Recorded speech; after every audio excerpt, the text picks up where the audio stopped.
Welcome back, everyone, to our Astrology, Reincarnation, and Soul webinar on Real Money and Lasting Love. This is Kim Marie, and you are looking at the opening screen for our webinar and our information on the Evolutionary Astrology Network.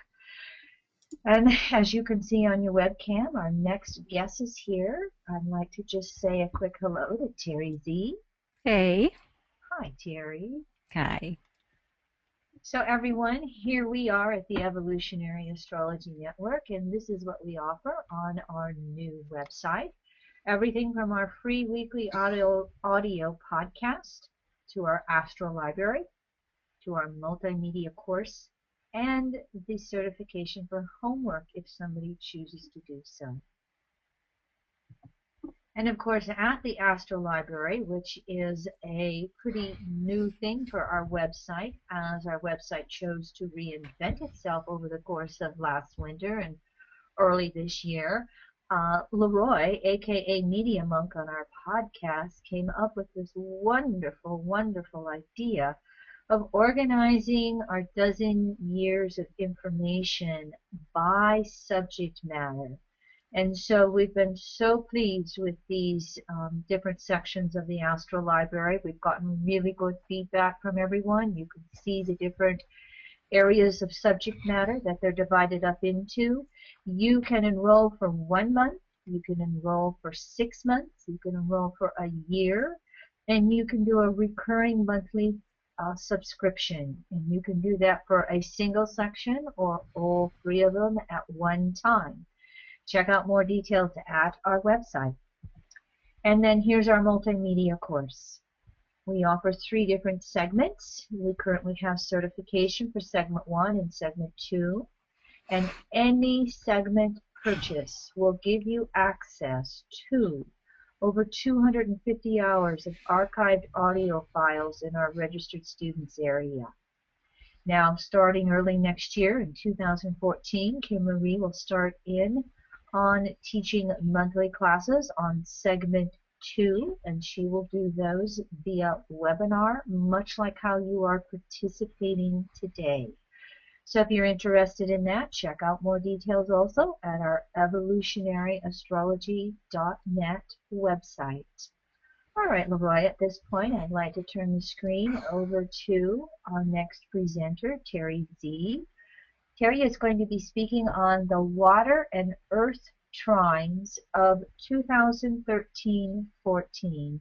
And so, TERRI, as you get started, would you also give us some introductions to yourself and your background and what you do with EA? And welcome, my dear. Thank you. Thank you very much. Thank you both, Leroy and Kim Marie, for the opportunity. I live in a very conservative state. I live just north of Dallas. I was born in Fort Worth, so I am a true native Texan, and I will try not to talk Texan, but if you hear it, just forgive me. I have a Neptune square the nodes in the 5th house. And so from the time I was a little bitty girl, all I wanted to do was be an actress. So I did that. I tried that out. I graduated with a degree in theater and went into the Texas film industry for a little over 20 years. Back in 2000, I was still working as an actor, but back in 2000, there was a tremendously beautiful Cancerian stellium in transit over my own Cancer stellium. I have Moon in Cancer, North Node, Saturn, and the Moon in Cancer. And so it was moving over that as I was looking at a little Dell horoscope book one day. Always had sort of an interest in this. So, but this particular day I decided to take a look at the front of the Dell book and sort of read a little bit about Uranus, Neptune, Pluto, and I had the thought that, you know, if this stuff is for real, this is really interesting.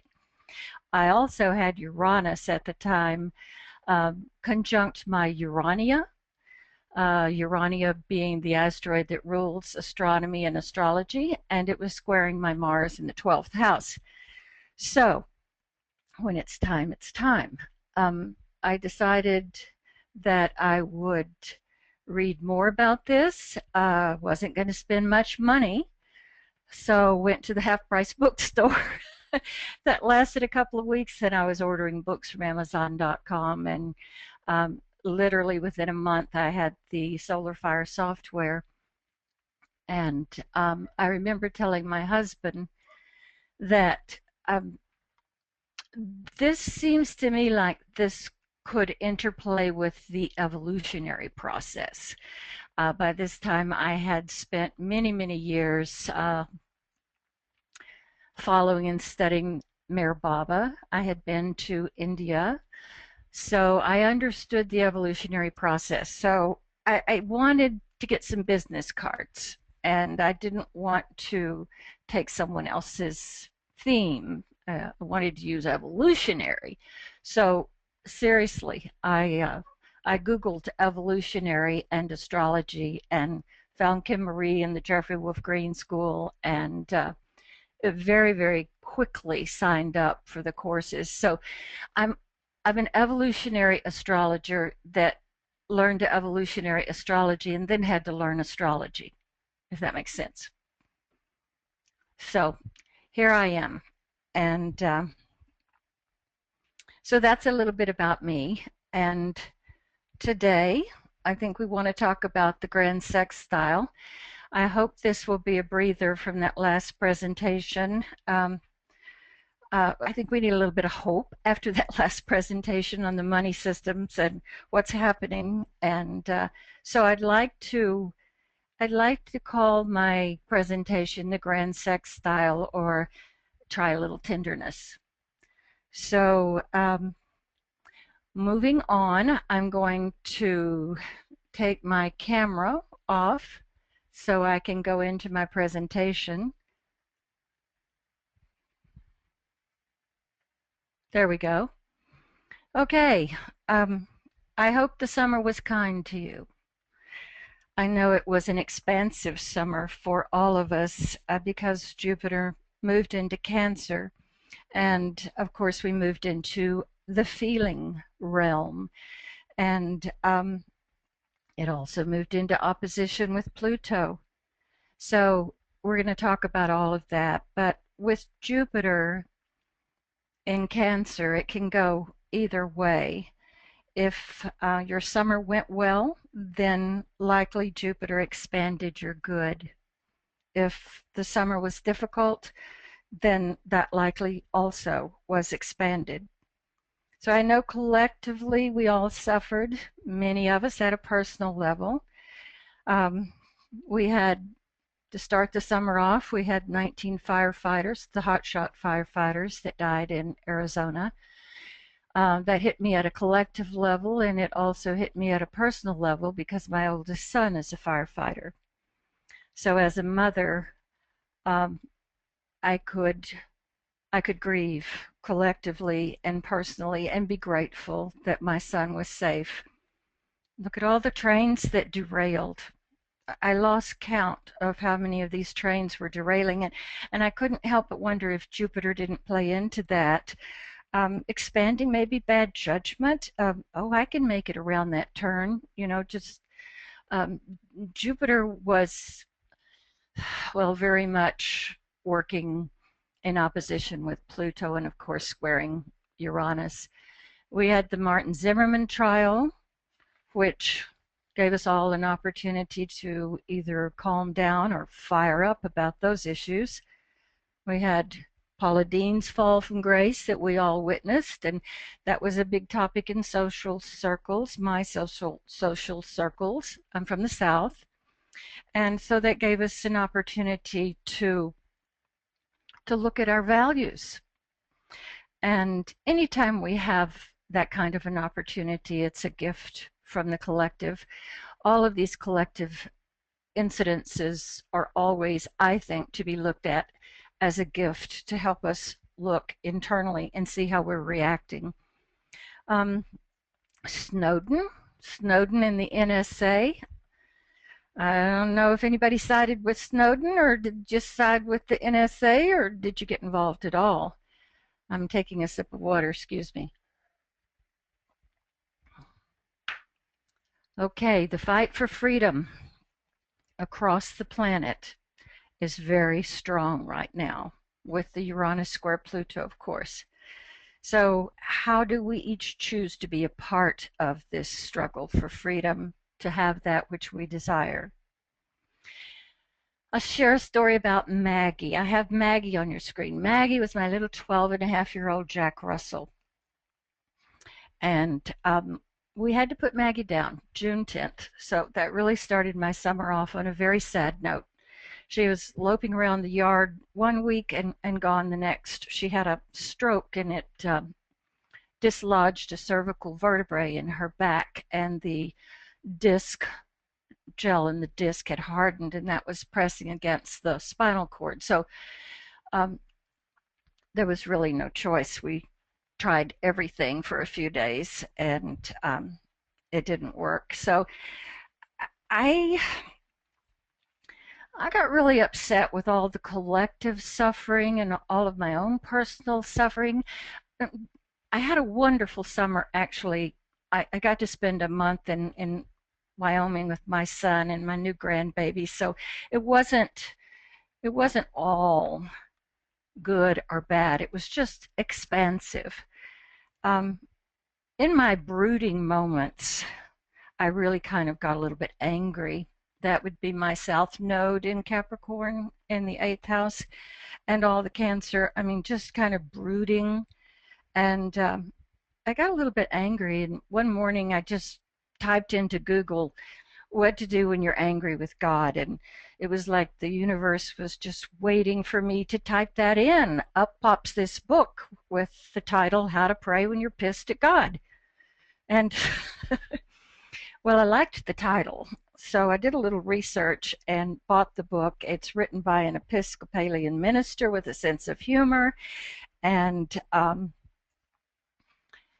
I worked through the book, and I learned that, you know, this is just kind of the way it is. I use the term God, and I just wanted to share this link with you on YouTube. It's Eric Schiffman. He's a yoga teacher in California. He's in Ojai, California, and this is maybe 2 minutes, 2-3 minute little YouTube video on his coming to grips with the term God. You know, so many today don't use the term God. We use the God Goddess, which is the same. We use the universe, the same, the cosmos, which is the same. But this is really cute. If you have a chance to write that down, and if you don't, just go to YouTube and put in Eric Schiffman, Schiffmann, and Ojai, California, and you'll get an opportunity to look at that. So, after reading How to Pray When You're Pissed at God, and coming to the realization that this is just the way it is, we've always known suffering, and we've always known joy. It's just life, you know? So I came to know once again that suffering is the only way we reach a place where suffering no longer exists. I'll say that again because it's pretty powerful. Suffering is the only way we reach a place where suffering no longer exists. So I was given an opportunity. Once again to release my attachment to suffering and to surrender. So, moving forward, I am very grateful for our planetary friends that joined hands this summer. The 6 big ones, the 6 big friends there. I was trying to explain this to a friend of mine, and he said, oh, it's like 6 friends are sitting around a campfire that's been built, but nobody's lit it. And when the last person That would be the moon. When the last person joins hands with each of the people on either side, the fire automatically ignites. So sextiles offer new opportunity. And I know that each of us has a need for liberation, and we all deal with that, whether that's liberating ourselves in relationships or with money or with physical pain or our career or our soul liberation, whatever it is that we're dealing with. To me, this grand sextile was like a cool cloth for the forehead for the summer. And the nice thing is, it's going to be with us for a while. Now, receiving this comfort offered in these grand trines, that's key. Using this opportunity. On July the 29th, this was the culmination of a grand sextile. Jupiter joined 5 other planetary bodies. The moon kicks all of this off. We have this grand sextile. It's also called the Star of David, which the Hebrew prophets believed that King David was born under a grand sextile, and that term has just stuck throughout the ages. In Jewish mysticism, this is also known as a Merkabah, M-E-R-K-A-B-A-H, Merkabah. And the word Merkabah means a thing to ride in, a cart, or a chariot, the chariot of God. So I guess the question is, do we allow ourselves to step into this chariot? Can we do that? Can we step into this absolute abundance of yin energy?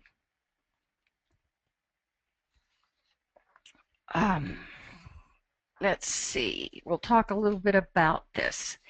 You notice that Pluto is the apex of the Earth trine, and Jupiter is the apex of the water trine.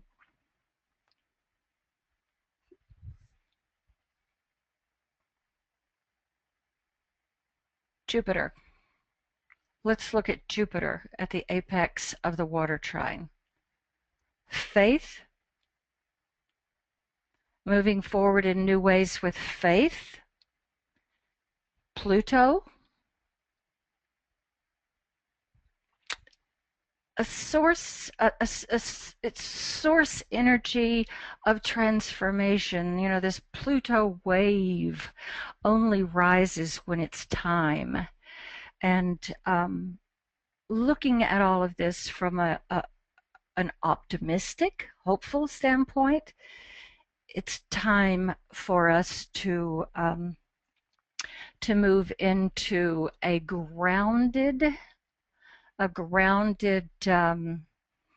trust, a grounded feminine, perhaps a bit more. The moon, releasing fear, personal and collective, embracing new values, moving forward with more emotional ease.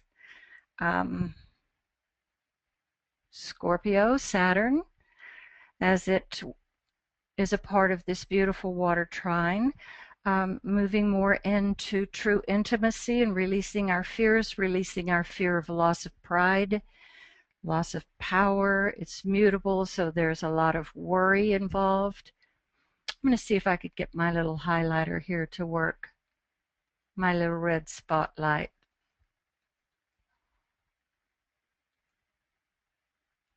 Well, it says it's on, but it's not working. So anyway, we'll just continue this way. This beautiful opportunity for further intimacy, trining Neptune, trining Neptune, all this compassion, this God-Goddess energy, where we have an opportunity for grace. Let's not forget Venus down here in this Earth trine. Venus in Virgo to me is I'm hearing with discernment. I can hear you with discernment. It also could mean mastery and servitude, peace, learning to be in service from a place where when someone says thank you, we respond with no thank you, so that it's an even trade.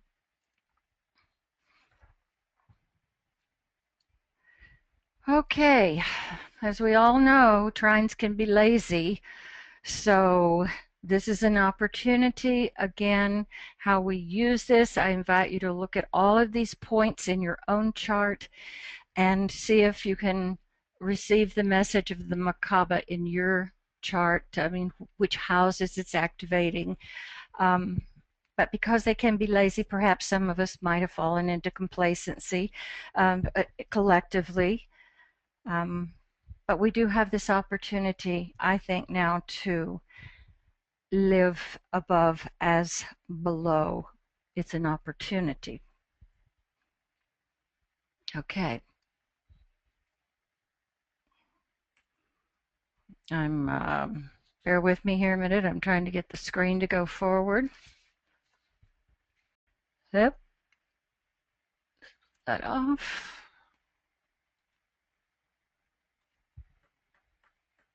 Okay, that's not working. If you're in your PowerPoint, Terry, you might just want to try to right-click on your mouse and it'll give you some options to go next. Thank you. I was trying that, but it just wasn't working. But anyway, I'm where I wanted to be. Cool. Okay. It finally gave up and I won. The grand sextile actually started back in April when we had a glimpse of its energy on April the 21st.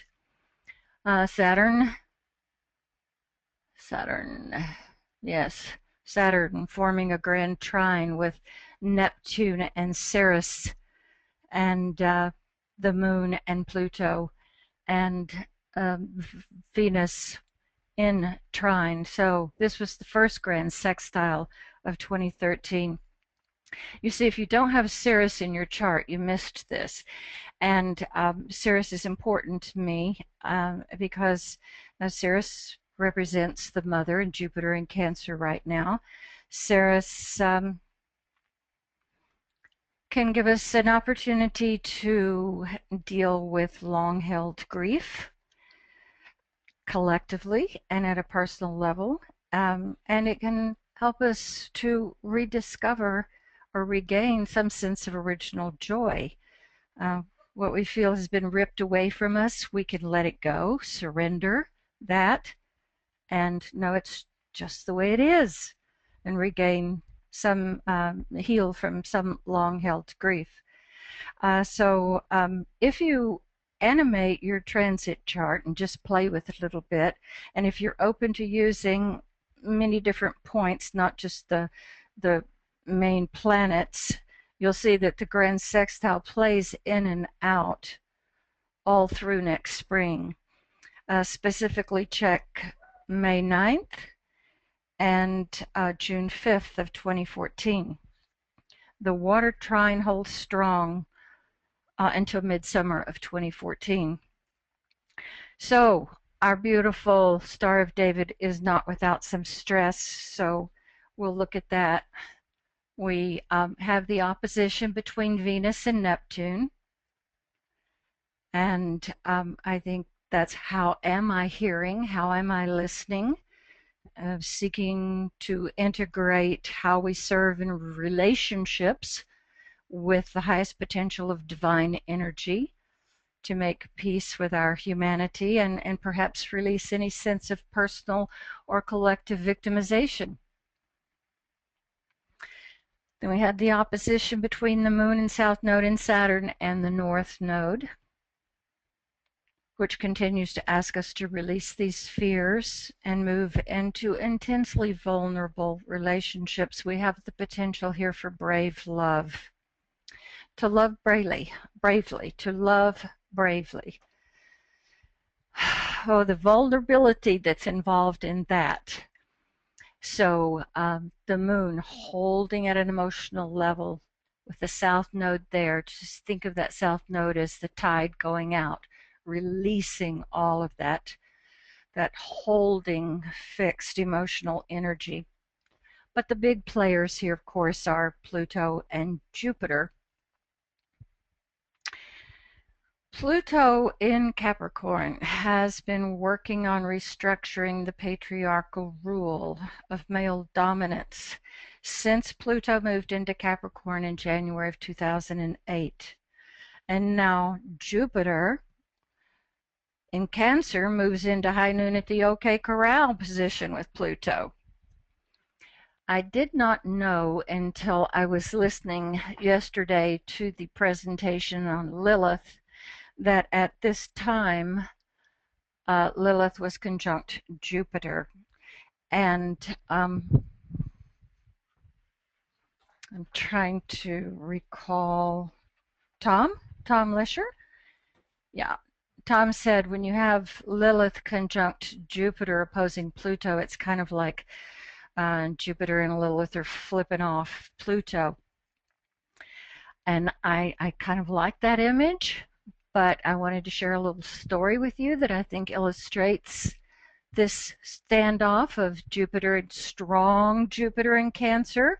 And now I know Lilith's right beside her, so this story is even more valid.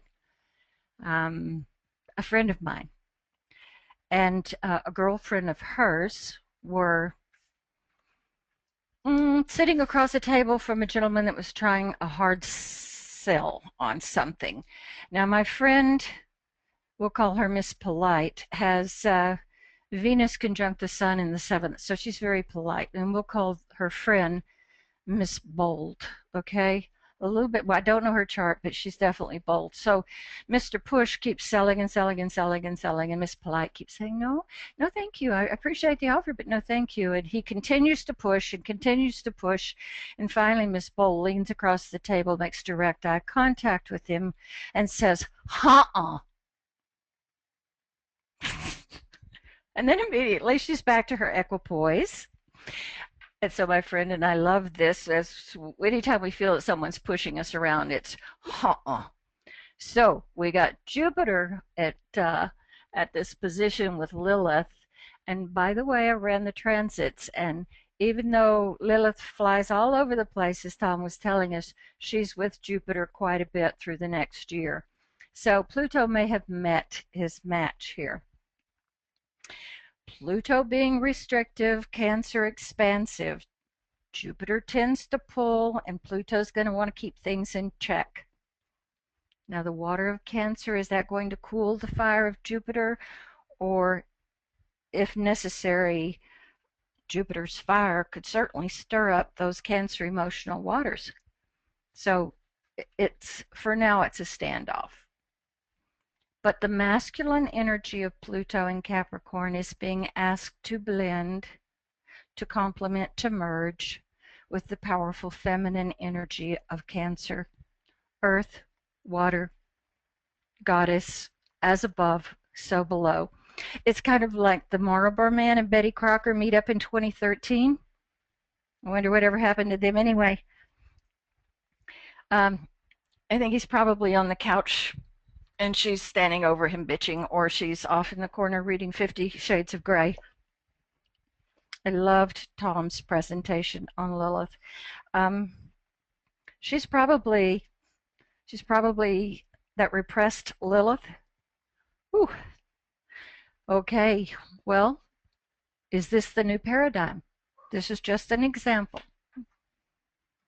I don't think anyone here would disagree with the fact that Brad Pitt is masculine, and yet he's got these children hanging all over him, and he also is responsible for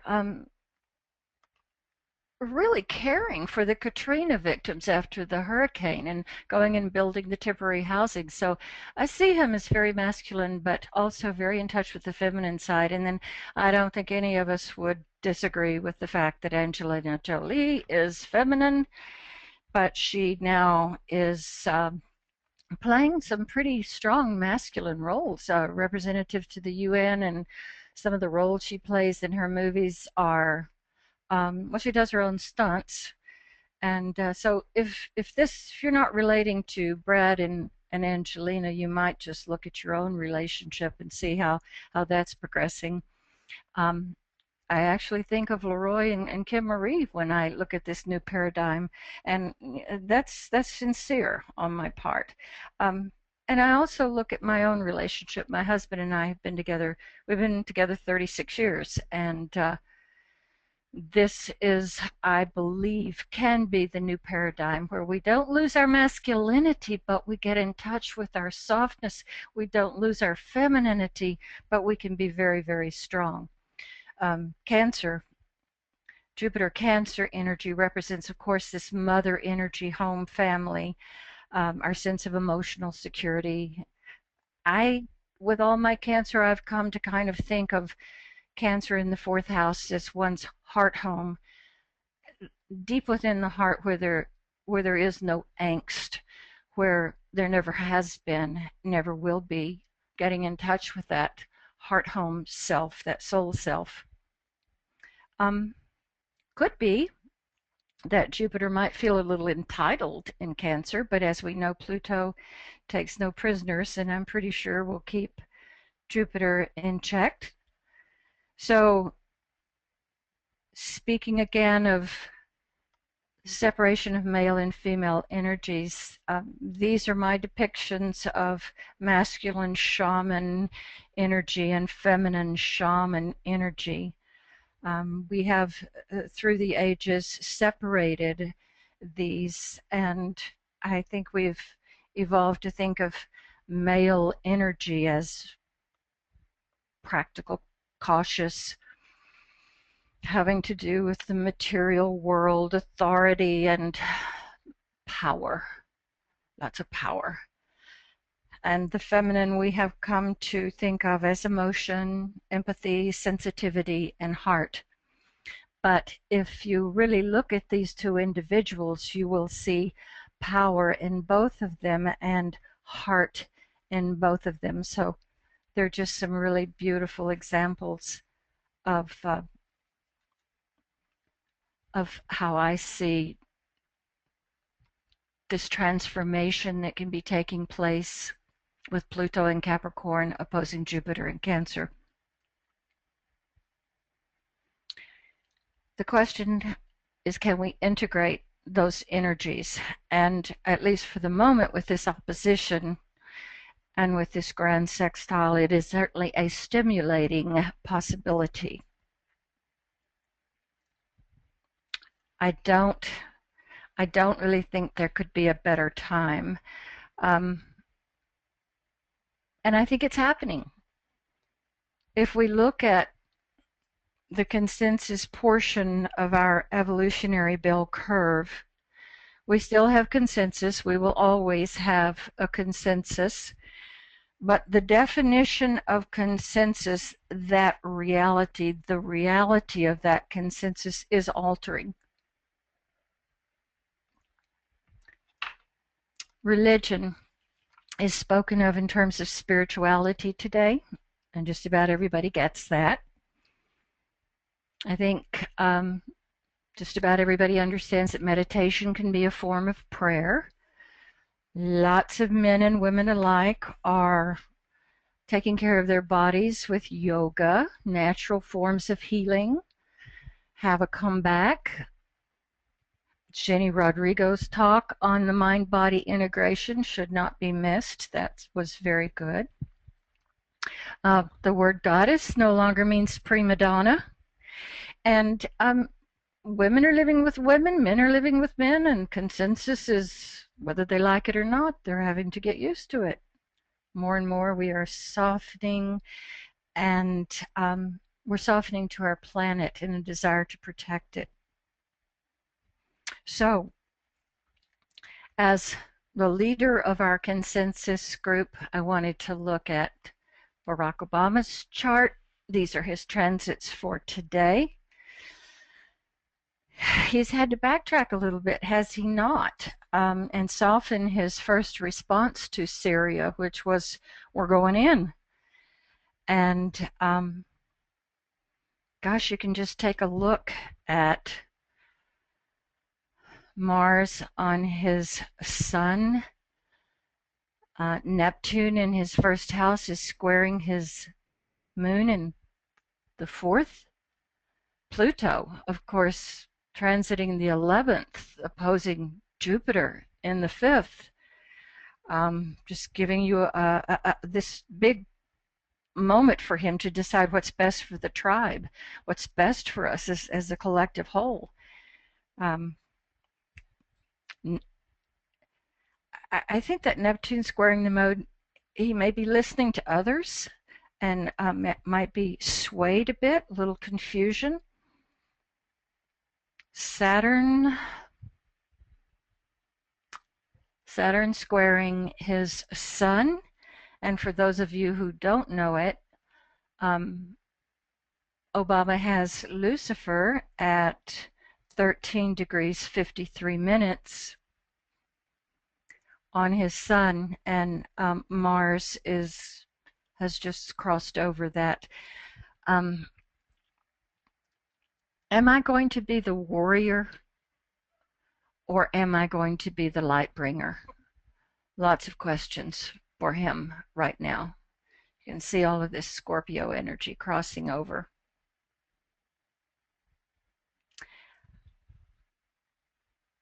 I also want to look at Vladimir Putin's chart. These are his transits for today. He has certainly made the news lately. He has natal Jupiter squaring his nodes.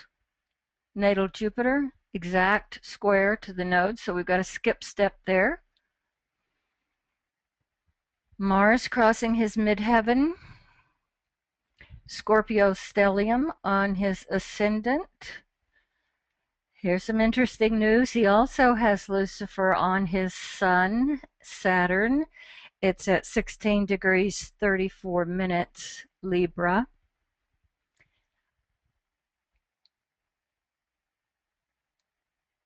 Jupiter right on his Uranus in the 9th house. I wonder if he is Jupiter on the ruler of his north node. Jupiter on the ruler of his north node, Uranus. I wonder if he is not resolving that skip step. You know, I got to get it right this time. I wanted to read to you the last paragraph of Putin's response to Obama's address to the nation. Here's what Putin had to say about that. My working and personal relationship with President Obama is marked by growing trust. I appreciate this.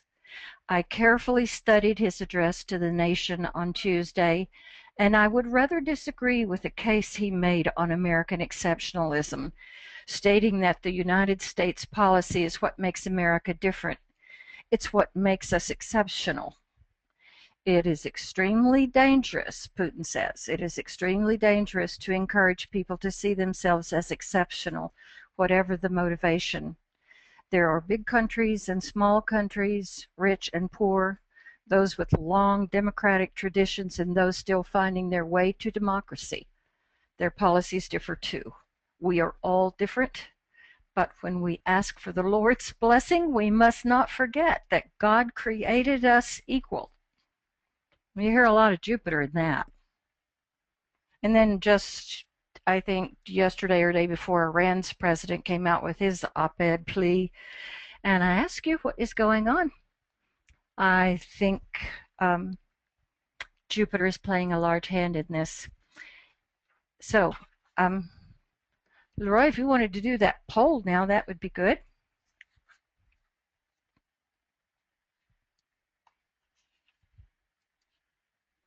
I know we're all tired of fighting. And so our consensus is, our consensus definition of consensus is changing. Okay. All right, Terry, thank you. Here's the poll. We're just curious, how long have you been a student of evolutionary astrology? And so you see the options there. Let's give everybody a chance to vote. Wow, that was fast. Everybody's got a good trigger finger on this poll, Terry. Good. Yeah, I like the softer feel of this presentation. It is kind of interesting to see the effect of this Jupiter in Cancer transit on, particularly on Putin's chart. I haven't become aware of that. That's very nice. Thank you. And of course, we're feeling grateful and blessed because many students of evolutionary astrology are on this call today. And of course, we can also feel very blessed that TERRI ZEE is our most recent graduate of our Evolutionary Astrology Multimedia course. So congratulations on that, Terry. Thank you. Thank you. Okay, so I'm going to close the poll and share some results. And wow, you know, we've got a lot of old pros, so to speak, on the call. We sometimes think of ourselves more as an astrologer, and the poll results might kind of play that out or bear that out in this call at least, where we have nearly half of the people listening in studying EA for over 10 years. So that's really impressive. And then, of course, our newcomers, a third of the people are, 1 to 3 years along. So that's interesting. Nice. All right, I'll hide those results, Terry, and thank you again for this great information, and welcome back to TERRI ZEE. Okay, thank you. So I had just made the comment that we're all tired of fighting. When you've got the leader of Iran and the leader of Russia saying cool off, that's an indication that the reality of our consensus in the bell curve is changing. Let's talk about those T-squares in that beautiful sextile, that beautiful, wonderful energy. Okay, we had at the time, July 29th, we had the Sun in T-square with Saturn and this releasing energy. And I don't know, what that says to me is that by releasing this holding fear and moving into more intimacy with ourselves first, and then others, we find purpose. And so the Sun moves on pretty quickly, but Uranus and Pluto, of course, remain at odds for about 4 more years. And this is the first quarter square. This is the first quarter square to Uranus. So we're just getting started. But Uranus and Pluto are the big players in this square. Now, the question to me was, how might Jupiter expand that relationship between Uranus and Pluto? It's definitely going to do that because it's in opposition to Pluto and it's squaring Uranus, and then that's going to kick off the relationship between Uranus and Pluto. So let's look at Uranus in Aries. There are 2 kinds of courage. There's the mock courage in belligerence with Uranus in Aries. And then there's the standing in front of the tank in Tiananmen Square kind of courage, a grounded courage. So how do we display collectively and personally courage depends entirely on how Uranus in Aries is expressing itself and how Pluto in Capricorn is expressing itself. So let's start with Uranus in Aries, and let's just look at some of the disempowered traits of Uranus with the archetype of Aries. I know a lot of you are familiar with these. For any new people, if you would like a list of I have all of these on my website. I've picked them up from various workshops, and I've added a few of my own. But if you go to my website and look under What's Your Sign, you will see the empowering and disempowering traits of every sign. So that's kind of interesting to do. This helps my clients quite a bit when I can just ask them to take a look at the disempowering traits and see if there's anything they relate to, sometimes even have them check them off. And that tells me a lot, and it tells them a lot about themselves. But with Uranus and Aries, remember Obama's chart where he had Uranus transiting his second house, and that was trining his sun, Lucifer in Leo, in the 6th. So if he's listening to too many people, his value system can get all messed up. He can want to conform.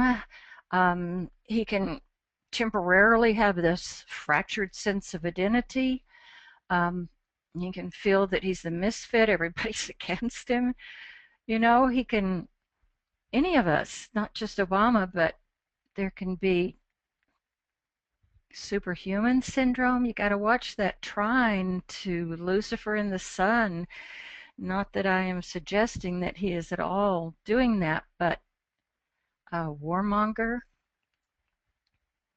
So let's ask ourselves how Uranus in Aries might express itself in an empowered state. Well, first of all, we know that the instincts are going to be really fine-tuned. Uranus, very comfortable being a group of one. Back to Obama's chart again with Uranus and Aries transiting the second. How comfortable was he with feeling like he was a group of one there for a while? I think he has an objective look at things. He's trying. I sense that.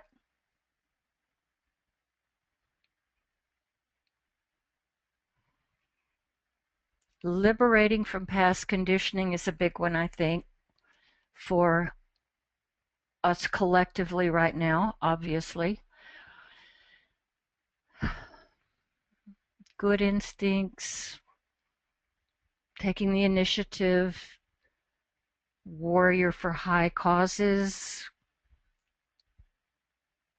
survival, able to begin, survivor, able to begin again and again. Okay, that's Uranus and Aries, and disempowered and empowered. We'll talk a little bit in a moment about Jupiter expanding either of those, but right now let's think about Pluto in Capricorn, and consider how Pluto with Capricorn could be disempowering. And of course, always we have to consider the evolutionary state of the individual that we're dealing with.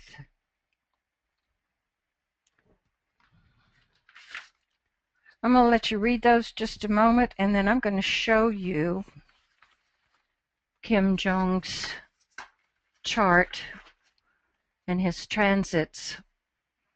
I think as we read these, we can go, yeah, oh yeah, oh yeah, absolutely.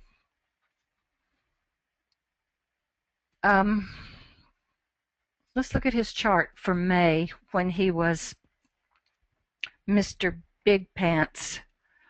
Okay, Pluto on the midheaven, Jupiter in Gemini, clicking toward his north node. He certainly backtracked, but there for a while we had a very grandiose. Let's see what else. Oh, if we looked at today's transits, Jupiter would be exactly in opposition to Pluto, right? I believe so. I believe that's what I was trying to say. Oh no, to his sun. Yeah. Okay.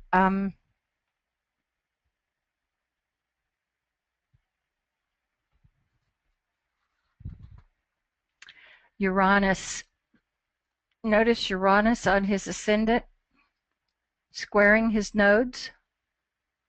He might be setting up a skip step here. Okay.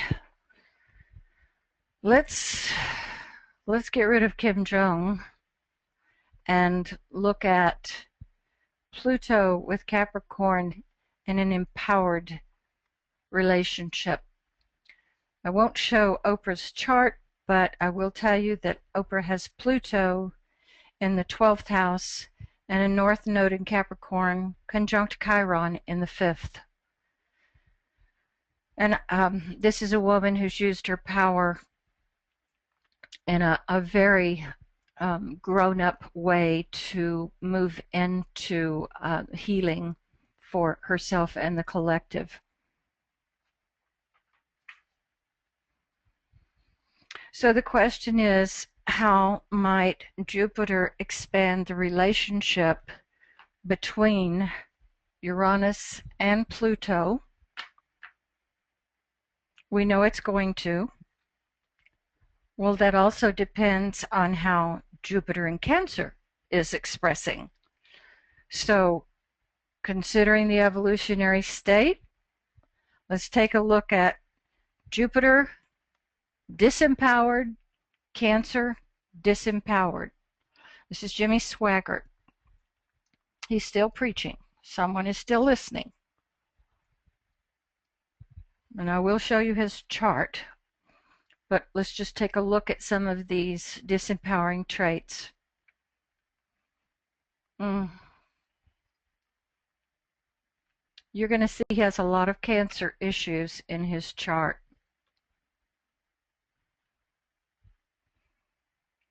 Okay. Let's take a look at Jimmy Swaggart's chart. This is his birth chart. And you'll notice that he has Jupiter retrograde in the 11th and Sagittarius ascendant. All this 7th house Cancer energy.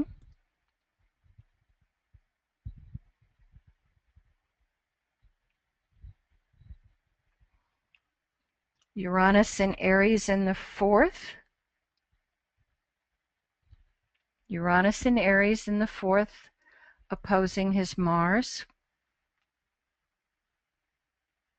Mommy never loved me. Maybe, you know, trauma around the mother. Trying to find comfort. Pressing himself into the public eye to try to cover a lot of this angst. At any time that anyone has any questions or anything to offer, please feel free. So let's take a look at Jupiter and Cancer empowered. This is a fine example of Jupiter working well with Cancer. The Dalai Lama has a Cancer ascendant with his Sun in Cancer, also in the 1st house. Lots of 1st house Cancer energy. And Jupiter in his chart is in Scorpio in the 5th house, and it trines the Sun. Jupiter in Cancer empowered. Always having to observe, correlate when we're looking at anyone's chart. So, we definitely are going to be struggling with issues within the grand sextile. We have the Grand Cross. Scott Wolfram's talk on that was brilliant, so I'll not go into this deeply, but I'll just mention that Venus moved in mid-August, and that's when we first began to see this Grand Cross, and you can see that as the Sun comes up, it will take its place in Mercury, and then Mars mid-December, Mars will be in this position, and because of Mars's retrograde cycle, it'll go in and out. It will be in Libra and in that position for about 7 months. But anytime we have T-squares, especially in the cardinal signs, it means something's going to happen. I recently heard an astrologer say when she sees, or he, I don't even remember who it was now, when they see T-squares in a chart, they get excited because they know that this person has really chosen this challenge, and so it's something for us all to overcome. So with the Grand Cross, we may very well be seeing grand changes. These are the dates for some Jupiter dates that you might want to take a look at, since Jupiter is going to be so important to us the rest of this year and into 2014. It will be stationary, retrograding back in November and moving back into orb opposition with Pluto, exact opposition again the end of January, stationary direct March, and in orb until the end of June. Then it squares the nodes, the Aries Libra nodes, the end of June 2014. And then Jupiter moves into Leo in 2014. So my interpretation was Jupiter acting as the mother, the goddess. Remember Lilith being right there, the intuitive. She's kind of like the weather vane right now. If good things are happening, Jupiter is going to intensify them, and if bad things are happening, Jupiter will intensify them. So Jupiter will expand the square between Pluto and Uranus, but hopefully with that Cancer influence in a more nurturing way. Perhaps Jupiter will help us realize that we are fighting against our own families. As Kim Marie says, we are in that process of trying to learn that we can play in the same sandbox. So Jupiter in Cancer could help loosen the mental grip of us versus them mindset. As we hear about our brothers and sisters around the globe, Jupiter can help show us that we are them, they are us. We have our woes, and we always do, and where we find woes, they may be very expansive. We'll have our joys, and they too will feel expansive. And Jupiter, because it is both in trine and in T-square, seems to be the fulcrum point well into 2014. So can Jupiter show us a new way to integrate the warrior self with heart? Can we make the changes we need to make? Hopefully without Uranus running down the streets like madmen. Can we hold strong in the truth? You know, above all, in its empowered sense, Jupiter asks for honesty, and it's generous. Combine that with Cancer, just be careful you don't give everything away. So emotional honesty and authenticity is what we're after with Jupiter in Cancer, and heightened intuition. We don't want to have war. We want to be grounded warriors. As above, so below. It takes us to greater potential for emotional healing, this Jupiter in Cancer, and we feel when it's time to take a stand, and we take a stand, where we stand, who we are. And we're human, and it's difficult. It isn't easy to restructure and return to a more natural way of living, for everyone and every country has their view of what that means. And so we're going to have our ups and downs. And this is what I learned over the summer. That's just the way it is. Grand sextile. And this is not, it's just the way it is. That's not from a defeatist perspective, but one of acceptance and equipoise and hope. That's it for me, folks. Thank you very much for listening.